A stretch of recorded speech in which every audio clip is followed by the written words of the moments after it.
for the future. We have to study and we have to understand what is the root cause behind all of this. Otherwise, we would never reach a true solution. It is not the difference of religions which is causing this conflict. We had differences between Judaism and Islam for 1400 years, and still we lived in peace. Palestine is a beautiful example. Until approximately 100 years ago, Jewish people, a very small minority, lived amongst the vast majority of Muslims in a beautiful peace. Jews were protected, they were respected. And when and why was all of this destroyed? This was by the invention of Zionism. When this philosophy of Zionism first came into the land with the agenda of oppressing, taking rule over the indigenous population. There is nothing other to expect from this ongoing occupation other than sadly what we are experiencing today. We have to understand that the state of Israel does not represent all Jews and certainly does not represent the Jewish religion. According to Jewish religion, all of this is criminal. All of this is forbidden.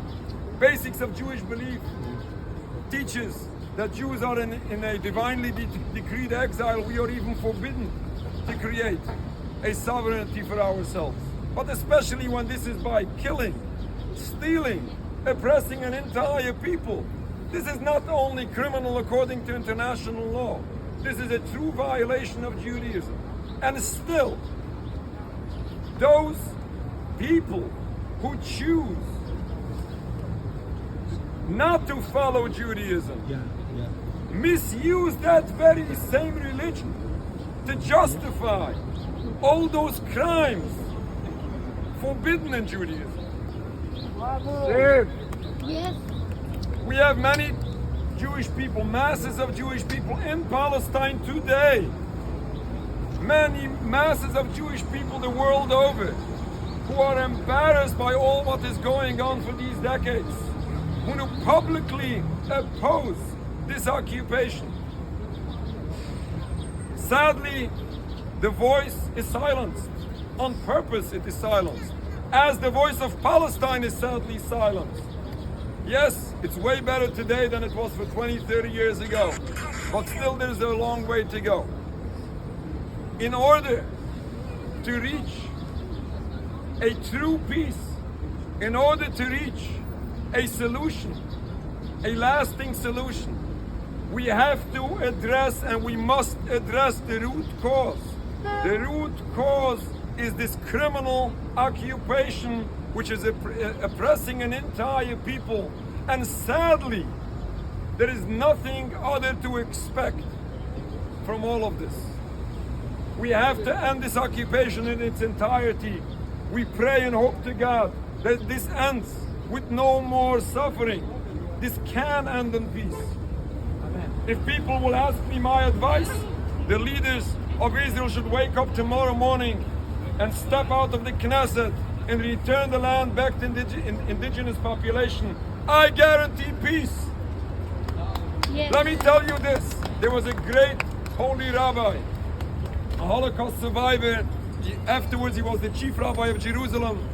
Ended up in New York, leading a massive Orthodox religious Jewish community worldwide in opposition to Zionism. And he said, after 1967, when people believed, that propaganda, that Jews are in danger, the Arabs hate us, and the Arabs want to drive us into the sea.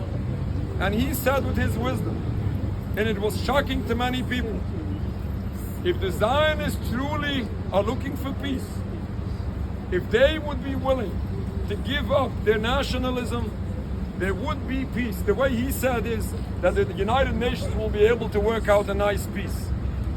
And many people didn't accept that theory.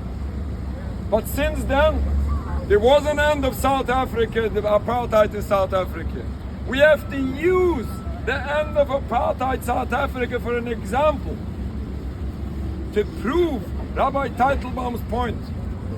We can have a peace. We have to use past history in Palestine for an example how Jews and Muslims can live in the future.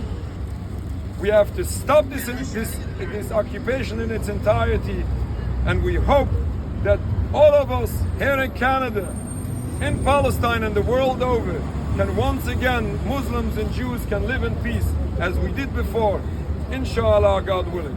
Thank you very much. Free Palestine! Palestine! Free Palestine!